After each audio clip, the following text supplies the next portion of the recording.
Fala meu povo, tudo bem? Eu sou o professor Renato Amigo, seu professor de Química, e é com muito prazer que eu te convido hoje para assistir a 42ª aula do segundo bloco de aulas, o bloco das aulas de Físico-Química. Se você quiser maiores informações sobre todo o nosso projeto, acesse lá o nosso site, o www.quimicadoamigo.com.br. Lá, além de você obter informação sobre os 3 blocos de aula, o bloco 4, que são as dicas do amigo, você ainda tem informações sobre links interessantes, orientações de estudos, verificações de aprendizagem e as nossas listas de exercícios que estão organizadas por bloco e por grupos de aulas. Você faz o download aí gratuitamente, tenta resolver no conforto do seu lar, confere suas respostas com os nossos gabaritos e na sequência a gente posta aí as videoaulas com as resoluções comentadas das listas, tudo para que você possa aprender química de um jeito completo, diferente e 100% gratuito, tudo bem? Então seja muito bem-vindo, muito bem-vinda para a continuidade da nossa aula de pilha.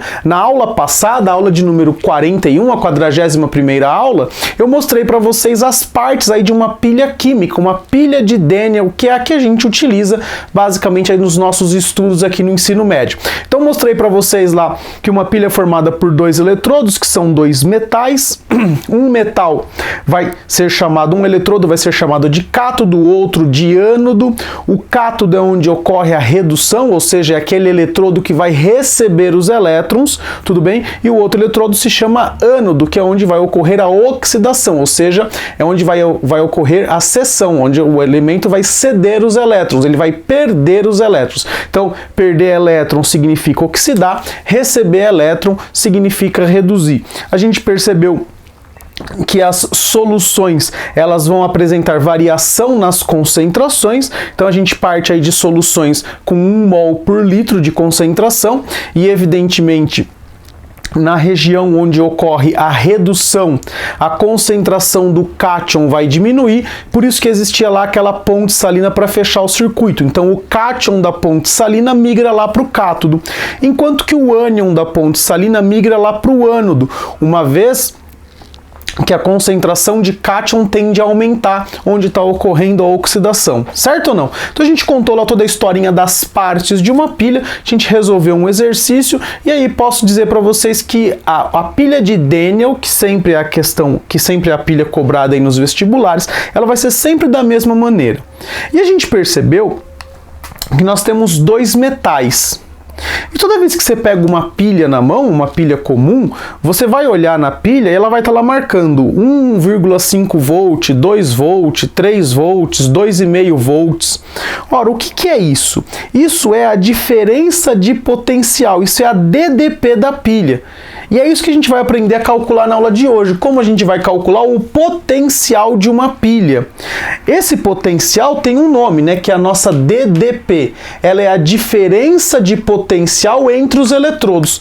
Ora, que potencial é esse? O potencial de oxidar ou o potencial de reduzir? Você sabe que os metais, os diferentes metais, apresentam diferentes tendências. A gente viu isso lá nas aulas do bloco 1, quando a gente fez as reações de deslocamento, e a gente mostrou para vocês que uma lâmina de cobre mergulhada em uma solução de zinco não ocorre nada.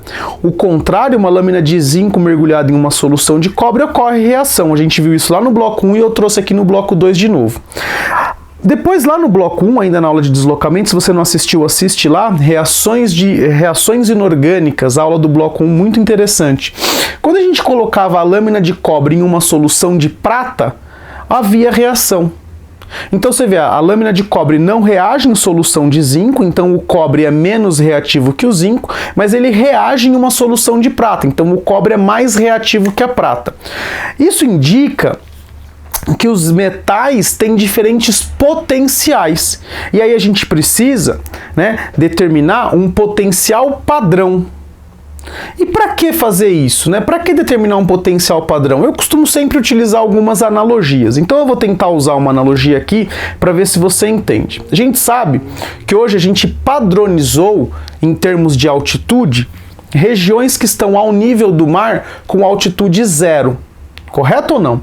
Então você imagina que eu tenho 2 aviões, e aí um avião diz para a torre que está a 4.000 metros de altitude. e o outro diz para a torre que está a 2.000 metros de altitude. O que vai acontecer? Esses aviões podem cruzar, porque um vai estar a 4.000, outro vai estar a 2.000, tranquilamente, concorda ou não? Sim ou não? Maravilha. Por que eles podem se cruzar? Porque eles estão a 4 e a 2.000 metros de altura, de altitude em relação ao nível do mar.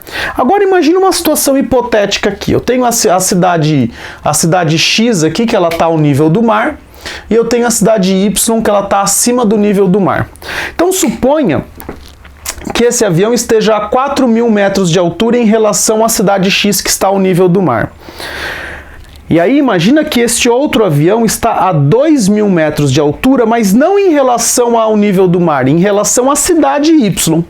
Imagina que eles dois vão se comunicar com um controlador de voo e a cidade Y está a 2.000 metros em relação ao nível do mar. Acho que você tá dando já para você entender o que vai acontecer aqui. Então você imagina esse cara falando lá para a torre, ó, eu estou a 4.000 metros de altitude. Aí esse cara diz para a torre, eu estou a 2.000 metros de altitude. O que a torre diz? Vão embora, não precisa desviar a rota, porque vocês vão cruzar um acima do outro. Perfeito ou não? Só que esse cara aqui está usando a referência certa, que é o nível do mar. E esse outro cara aqui, ele está usando a referência que é a altura da cidade. Ele está admitindo que aqui vale 0. Só que, na verdade, aqui vale quanto? Aqui vale 2.000, mais os 2.000 dele, os dois estão na mesma altura. O que vai acontecer aqui? Um choque. Para que isso não ocorra, adota-se um padrão. O padrão, então, é o nível do mar, certo ou não? Quando a gente falou lá nas aulas de termoquímica, a gente falou de tal de entalpia de formação, lembra? E aí a gente também atribuiu um valor. A gente disse assim, ó, substâncias simples na sua forma holotrópica mais estável e no estado físico comum dela, a entalpia padrão vale 0. A partir daí eu pude calcular as entalpias dos outros. É mais ou menos a mesma coisa que ocorreu aqui. A gente precisava determinar uma substância, né, um eletrodo, com potencial igual a 0. E a partir daí a gente calcula os potenciais dos outros, uma vez que é uma diferença de potencial. É sempre uma coisa em relação à outra. Não tem lógica nem sentido eu calcular o potencial de um eletrodo só, o potencial do cobre.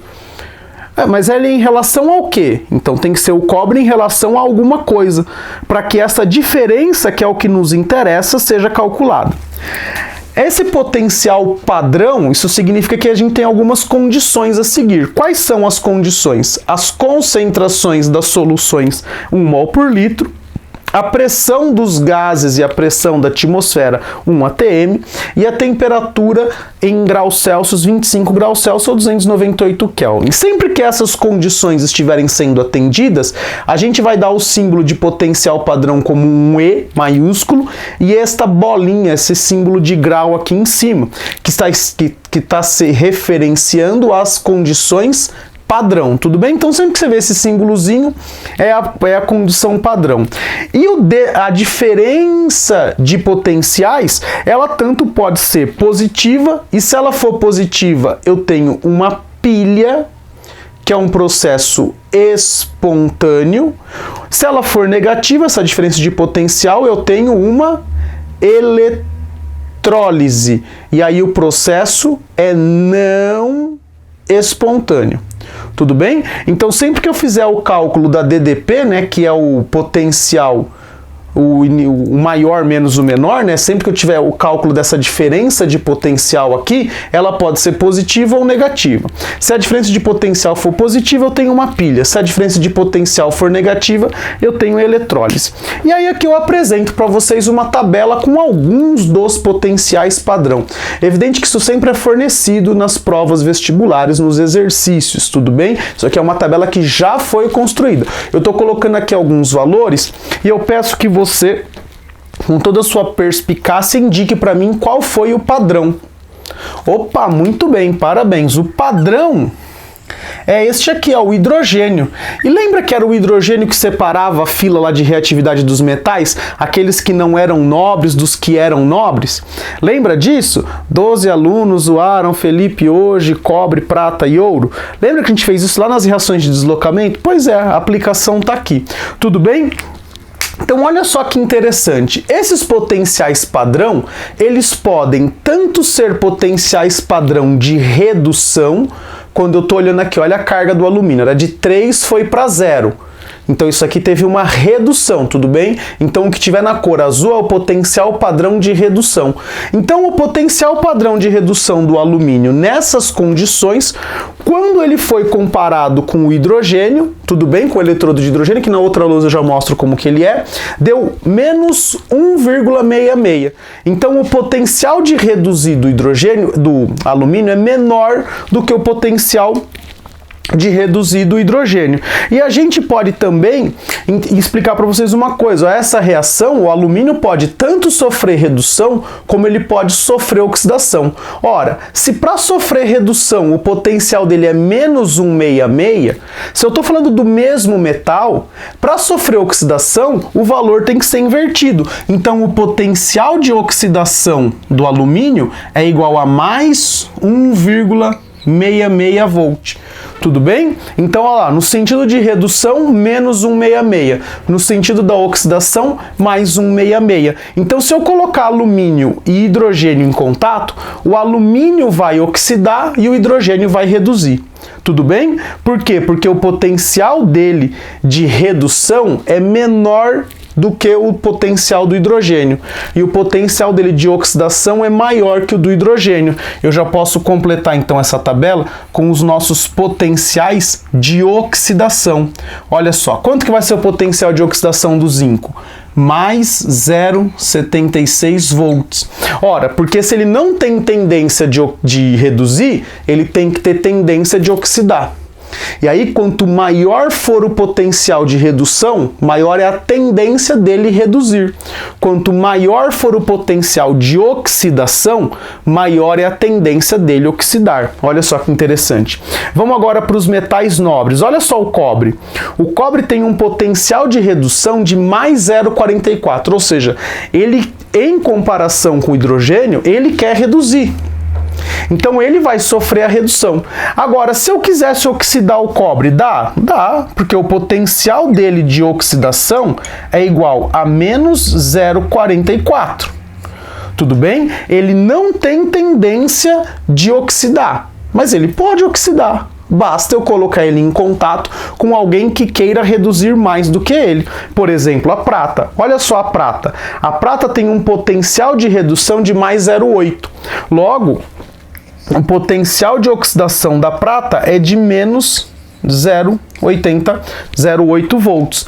Tudo bem? Então essa é uma tabela bastante importante que mostra pra gente os potenciais padrão, sempre comparados com o hidrogênio. Na próxima lousa, eu vou mostrar como foi feito, como que é este eletrodo aqui, como que foi concebido esse eletrodo de hidrogênio, como que ele é feito, e a partir daí a gente já pode entrar aí na seara dos nossos exercícios. Importante então você saber dessa tabela.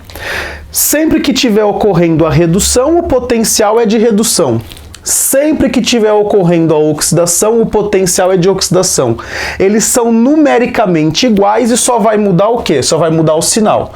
O exercício pode te dar tanto potenciais de redução como potenciais de oxidação. Tudo bem? Basta você olhar o fenômeno que está ocorrendo. Costuma-se usar mais os potenciais padrão de redução. Tudo bem? Maravilha? Então tome cuidado com esses potenciais aqui, analise bem o que o exercício está te dando e a partir daí é só alegria para resolver exercícios. Tudo bem? Então eu vou dar uma licencinha aqui para você poder copiar essa lousa e eu já volto explicando o potencial padrão, o eletrodo padrão de hidrogênio e alguns exercícios para a gente finalizar a aula. Fala galera, voltamos agora com uma lousa nova onde eu vou mostrar para vocês o tal do EPH, que é o eletrodo padrão de hidrogênio.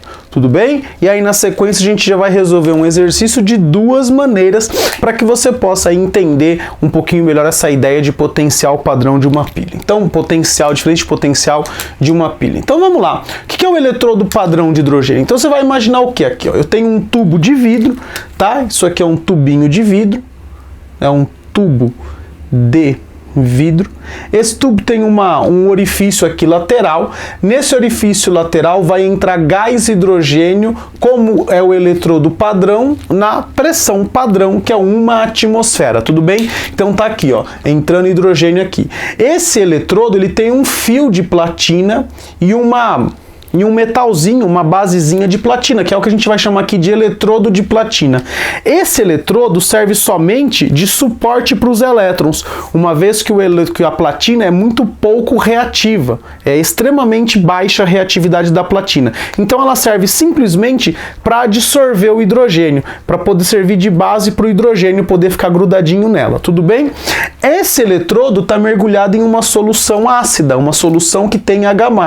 Essa concentração de H+, como a condição é padrão, é de 1 mol por litro. A temperatura de operação dessa semicélula eletroquímica é de 25 graus Celsius, porque nós estamos na condição padrão. Então, como é que vai funcionar? Então, lá na superfície de platina, ela simplesmente vai receber os elétrons ou vai doar os elétrons, tudo bem?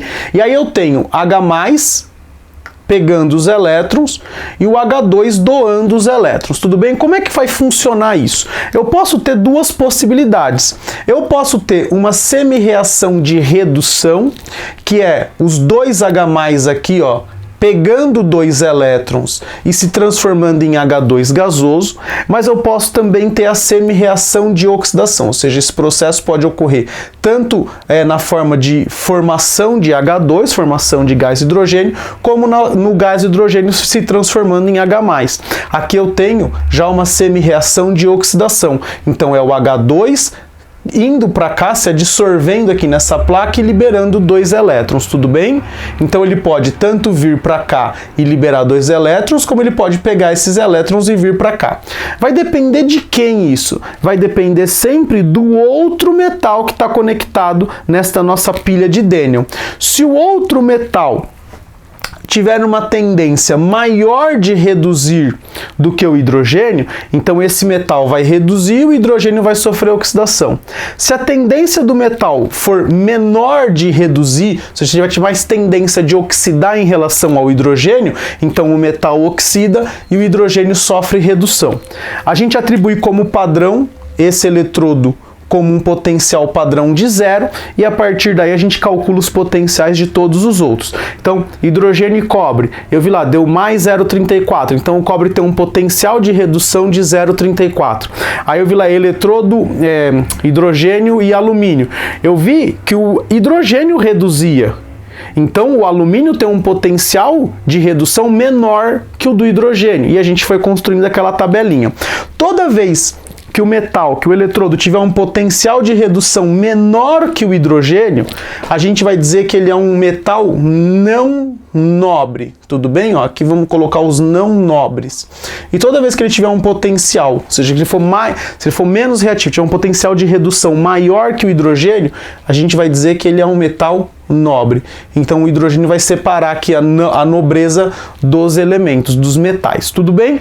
Tudo isso aqui já está tabelado, tá certo ou não? Tudo isso aqui está tabelado. E essa ideia de nobre e não nobre vale para metais, né? Por usar metais já não tem essa tendência de nobreza, mas simplesmente eles aparecem também lá nas nossas tabelas de potenciais. Beleza? Tranquilo aqui? Como é que foi concebido? E aí os caras sempre faziam lá a pilhazinha de Daniel, colocava aqui o hidrogênio e colocava aqui um outro metal X. Se o metal X sofresse redução, o hidrogênio sofreria oxidação, certo ou não? Aí ele colocou lá o hidrogênio com outro metal Y. Se o metal Y sofre oxidação, aí o hidrogênio sofria redução. E esses valores que apareciam aqui nos nossos voltímetros, eles todos foram anotados e foi construída uma tabela, que foi a tabelinha que eu coloquei aqui na lousa anterior. Tudo bem? Maravilha? Agora olha para cá. Isso é um exercício clássico, ó. Calcule a diferença de potencial da pilha formada por alumínio e cobre. Dados. Ele deu aqui 2 semi-reações. Então, primeira pergunta, essas semi-reações são do quê? Alumínio 3+, virando alumínio 0. Então, isso aqui é uma semi-reação de redução, certo? Cobre 2+, virando cobre 0, é uma semi-reação de redução. Professor, mas como que eu vou saber se é semi-reação de redução ou de oxidação? Pelo número de oxidação, certo? Se ele diminuiu, é redução, se ele aumentou, é oxidação. Ou então, se você olhar para os elétrons. Sempre que os elétrons estiverem nos reagentes, é redução. Então, elétrons nos reagentes, redução. Elétrons nos produtos, oxidação. Repete comigo. Elétron nos reagentes, redução. Elétron nos produtos, oxidação. Nunca esqueça disso, que aí fica suave na nave. Olha só, eu não quero calcular DDP, então eu vou calcular a diferença de potencial. Então, como é que a gente vai calcular? A gente vai pegar sempre o maior potencial de redução menos o menor potencial padrão de redução. Nesse nosso caso aqui, o nosso ΔE vai dar quanto? O maior potencial de redução é o do cobre, então vai ser 0,34 menos 1,66, né? Menos 1,66. Essa nossa diferença de potencial vai dar quanto? 0,34 mais 1,66 vai dar 2,00 volt. Olha só. Como esse ΔE foi positivo, eu vou dizer que isso aqui é uma pilha. Então essa aqui é a DDP da pilha, tudo bem ou não? 2 volts. Só que eu posso também calcular de uma outra forma, que já vai me deixar esquematizada a equação global. Presta bastante atenção no que eu vou fazer agora, para que você possa reproduzir isso nos exercícios e ter sucesso em qualquer questão que falar sobre o assunto. Olha só, eu não tenho 2 potenciais de redução? Certo ou não? Se eu quero montar uma pilha, a diferença de potenciais tem que dar positivo, senão não é pilha, é eletrólise. Tudo bem? Então olha só que interessante. Qual desses dois aqui é o maior potencial de redução? É o do cobre, né? Então você vai copiar o maior. Então olha cá, copiar o maior potencial do que for, tudo bem? E inverter o menor. Então, se eu estou dando 2 potenciais de redução, eu vou copiar o maior e inverter o menor. Se eu estivesse dando 2 potenciais de oxidação, o que eu faria? Copiaria o maior e inverteria o menor. Professor, e se der um potencial de oxidação e um de redução? Aí você soma direto. Vamos ver o que eu estou falando aqui. Copiar o maior potencial. O maior potencial é o de cobre, então eu vou copiar aqui, ó. Cobre 2+, mais 2 elétrons, virando cobre 0. Isso aqui tem um potencial de ocorrer de mais 0,34. Tudo bem? Eu copiei o maior. Agora, o menor eu vou inverter. Qual que é o menor? É o alumínio. Então, essa reação aqui eu vou inverter ela todinha, tudo bem? Então, vou ter aqui, ó, alumínio virando alumínio 3+, mais 3 elétrons. Ora, se eu invertir a reação, o que eu tenho que fazer com o potencial? Muito bem, inverte o sinal também. Mais 1,66, certo? Agora, ó, eu vou calcular o potencial dessa pilha e já vou também mostrar para vocês como calcular a equação global. Olha só o potencial, é 0,34 mais 1,66, isso vai dar 200 volt. E ainda positivo, tudo bem ou não? Agora, essas duas semi-reações eu posso somar? Por que eu não posso somar? Porque os elétrons não estão se cancelando. Para eu poder somar duas semi-reações, eu preciso cancelar os elétrons. Para isso, eu vou multiplicar essa equação por 3 e essa aqui por 2. Então aqui eu vou ter 3 cobre 2+, ao invés de 2, 6 elétrons, e 3 cobres metálicos, tudo bem? E aqui eu vou ter 2 alumínios metálicos, 2 alumínios 3+, e ao invés de 3 eu vou ter 6 elétrons. Você percebeu que eu não multipliquei os potenciais? Os potenciais são propriedades intensivas, não dependem da quantidade. Então, propriedade intensiva. Ela não depende da quantidade, ó, não depende da quantidade. É tipo ponto de ebulição, densidade, certo? Ponto de ebulição da água é 100 graus Celsius ao nível do mar. Não importa se está falando de uma gota de água ou de uma tonelada de água, tudo bem? Então são propriedades intensivas, não depende da... Você nunca vai multiplicar. Não é igual o ΔH, tipo na lei de Hess, lembra? A gente invertia, mas se eu multiplicasse a equação, eu multiplicava o ΔH, aqui não vai precisar fazer isso. Aliás, aqui não pode fazer isso. Tudo bem? Agora vamos fazer aqui a nossa equação global. Eu cancelo os elétrons, e aí o que eu vou ter aqui? Ó, 3 cobre 2+, mais 2 alumínios, formando 2 alumínios 3+, mais 3 cobres metálicos, e o nosso potencial da pilha é de 2 volts, tudo bem? Mas por que é importante fazer o cálculo, a reação global? Porque se eu te pedir algum dado, se eu te pedir algum valor aqui, se eu quiser calcular qual é a massa de cobre que foi depositada, você vai precisar ter isso balanceado, tudo bem ou não? Beleza? Você já está pensando aí que logo vai vir estequiometria para isso aqui. Beleza ou não? Olha só então, um exercício resolvido, já falamos aí do potencial padrão, eu vou deixar você copiar essa lousa e eu volto com uma lousa nova com mais exercícios aí sobre pilha e potencial de uma pilha. Fala galera, voltamos agora com um exercício bacana, onde eu já te dou as equações globais prontas e eu te pergunto se os processos são espontâneos. Olha só que interessante, agora eu estou te dando a equação global pronta, estou te dando as semi-reações e estou te perguntando, esse processo é espontâneo ou não? O que você tem que saber para determinar se um processo é espontâneo? Você tem que ver o ΔE. Se ele for maior que 0, o processo é espontâneo. Se o ΔE for menor que 0, ele não é espontâneo. Tudo bem? Então eu estou admitindo 4 processos aqui, certo? Eu estou te dando os potenciais, todos esses potenciais são potenciais de redução, uma vez que os elétrons estão nos reagentes e o NOx está diminuindo. Olha só, o potencial de redução da prata 0,8, do cobre 0,34, do ferro menos 0,41 e do zinco menos 0,76. Maravilha? Tudo isso aqui são os potenciais padrão. Eu vou pegar a letra A e vou destrinchar ela inteirinha. Vou mostrar como determinar a semi-reação de oxidação, como determinar a semi-reação de redução. Depois, você vai pegar e vai tentar fazer para a letra B, para a letra C e para a letra D. Tá certo? Na resolução, eu já vou colocar direto essas semi-reações. Mas você dá uma pausa e tenta fazer. Depois você confere com as minhas, tudo bem? Então, antes de você dar o pause, vamos copiar aqui, ó. Letra A. Eu vou resolver ela inteirinha aqui, tudo bem? Ó? Então, eu tenho 2Ag mais cobre, virando 2Ag0 mais cobre 2+. Ora, como que eu vou determinar qual é a semi-reação de oxidação ou de redução?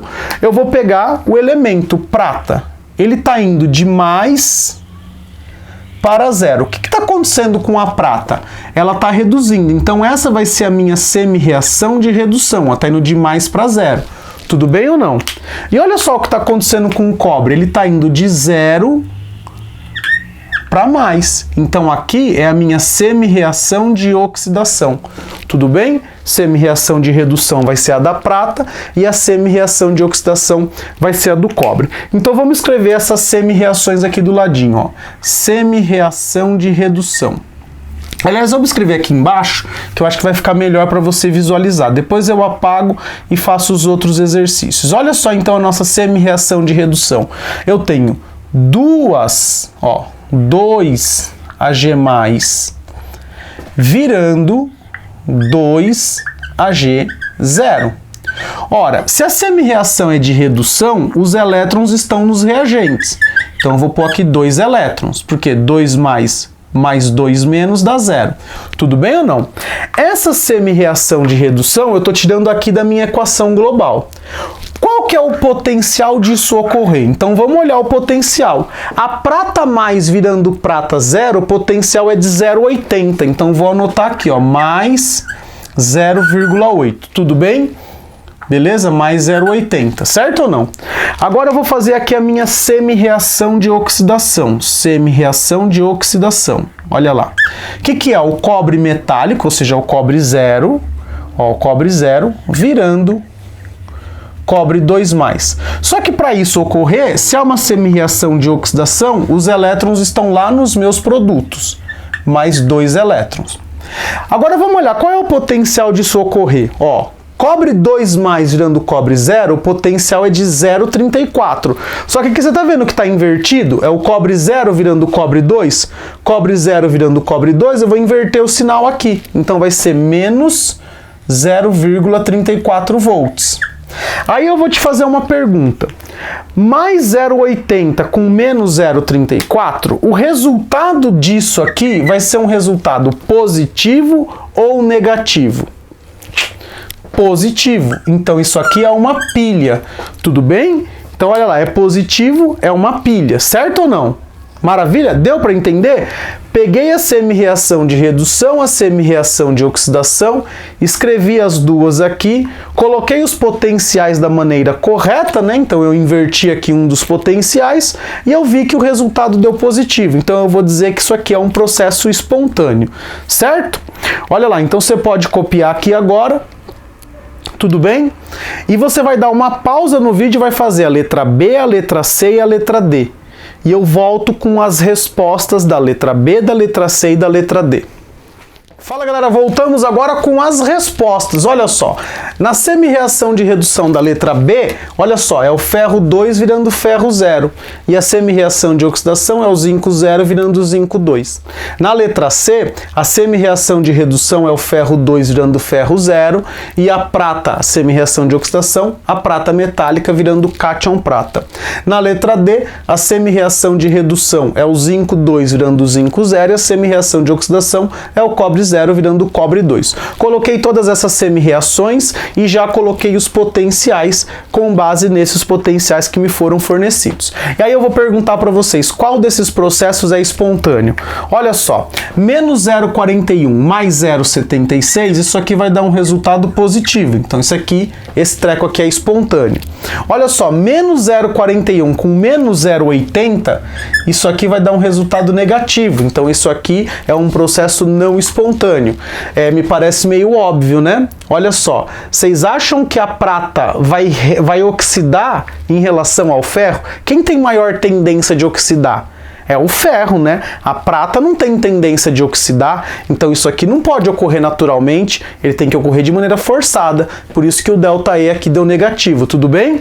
E olha só aqui a última, menos 0,76 com menos 0,34. Isso aqui também vai dar um potencial negativo. Isso aqui também é um processo de eletrólise, não é um processo de pilha. Tudo bem então? Entenderam? Semi-reação de redução, semi-reação de oxidação com base em processos dados. Esses processos foram dados. O cara perguntou o que é pilha daqui. Então tinha coisa que era pilha, tinha coisa que não era pilha. A e B pilha, C e D não eram pilhas, não são processos espontâneos. Tudo bem? Eu vou dar licencinha para você copiar, conferir com o seu gabarito, com as suas respostas aí, e eu volto com o último exercício sobre o assunto. Fala galera, voltamos agora com o último exercício completão para reunir tudo que a gente falou nessa aula e para lembrar o que a gente falou na aula passada. Então, dados os potenciais abaixo, eu dei uma lista aqui com potenciais, lembrando que são todos potenciais de redução, porque os elétrons estão nos reagentes. Olha só a pergunta, indique a pilha que apresentará maior DDP. Então ele quer saber, combinando esses metais, combinando esses eletrodos aqui, eletrodo de ferro, magnésio, cobre e prata, qual deles vai apresentar maior DDP? Então aqui na letra A, o que você tem que fazer? Ó, é o maior potencial de redução com o menor potencial de redução. Qual é o maior potencial de redução aqui? Olha só, é a prata, né? Esse aqui é o maior. Tudo bem? E qual é o menor potencial de redução? É o magnésio. Então, olha só, a pilha que vai apresentar maior DDP é a pilha formada por magnésio e prata. Vamos fazer aquela representação lá segundo a IUPAC? Lembra como era? Ó, o metal que sofre oxidação separado pela ponte salina do metal que vai sofrer redução. Olha só. Certo ou não? Pronto, oxidação aqui, redução aqui. A gente já está montando aí a pilha. Isso aqui sempre, né, nas condições padrão, tá? Condições padrão. Quais são as condições padrão mesmo? Vamos ver se vocês lembram. 1 mol por litro de concentração da solução, 1 atmosfera e 25 graus Celsius, certo ou não? Maravilha? A letra A já está respondida então. É a pilha de magnésio e prata. Olha só o que ele está pedindo, a equação global desta pilha aqui na letra B. Então vamos fazer aqui a letra B, equação global. Então eu vou pegar a minha semi-reação aí de redução, né? Então vamos lá, é o Ag mais um elétron virando Ag0, e a nossa semi-reação de oxidação, que vai ser essa aqui que eu vou ter que inverter. Então aqui é o magnésio virando magnésio 2+, mais 2 elétrons. A gente está vendo que aqui os elétrons não batem, então essa equação aqui eu vou multiplicar por 2, essa eu vou multiplicar por 1, ou seja, eu vou manter. Então o que a gente vai ter aqui? Ó, 2, aqui 2 e aqui 2. Eu posso automaticamente cancelar os elétrons, e o que vai me sobrar aqui como equação global? 2Ag+, em solução aquosa, mais magnésio sólido, formando magnésio 2+ em solução aquosa, mais 2 pratas sólidas, ou seja, 2 pratas metálicas. Beleza ou não? Olha só que legal aqui, já temos a equação global também, é só eu somar as duas semi-reações, beleza? E aí ele pede para você esquematizar a pilha indicando onde é o cátodo. Então olha só, para eu esquematizar a pilha, a gente vai montar lá a pilhazinha de Daniel aqui, tudo bem?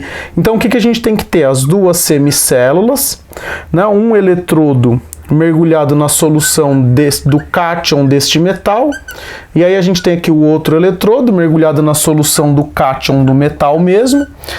Aí aqui a gente tem uma ponte salina, tá certo? Aqui a ponte salina que vai conectar a parte dos íons, e aqui o fio conecta os elétrons, e aí só basta você me dizer onde está o fenômeno, onde está ocorrendo o fenômeno da oxidação. Lembra lá, ó, a oxidação vai ocorrer aqui, ó, na nossa esquerda, então esse aqui é o eletrodo de magnésio, e aqui dentro eu vou ter a solução de Mg2+, tudo bem ou não? E do outro lado vai ocorrer a redução, e eu vou ter aqui o meu eletrodo de prata, e aqui eu vou ter prata metálica. Tá certo ou não? Como aqui vai ocorrer a redução, essa prata vai vir para cá, esse eletrodo vai aumentar de tamanho com o passar do tempo. Então aqui a gente vai chamar de cátodo.